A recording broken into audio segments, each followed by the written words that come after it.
Hello! Eto na naman ako about sharing na naman tayo sa experience for having the GERD. Sa GERD po ay napakahirap pong magkaroon ng GERD. Napakarami pong simptomas. Ayan. Almost 1 year din po ako bago tuluyang unti-unting nawawala yung mga simptomas.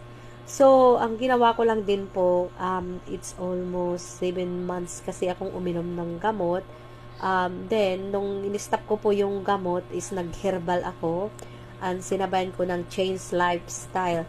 Pero, andun pa rin yung mga ibang sintomas pero hindi na kagaya ng unang 3 buwan na grabe na araw-araw nandyan yung sintomas. Napakarami po. So, ang ginawa ko talaga change lifestyle.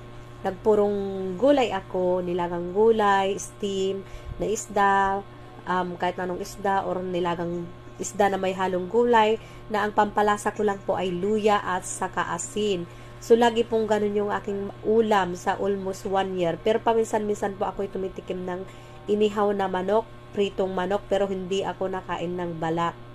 Ayan. At saka po yung ginagamit ko palang mantika pag kung gusto kong kumain ng prito, na isda, ang ginagamit ko pong mantika ay olive oil. Yun, mababa lang ang cholesterol ng olive oil.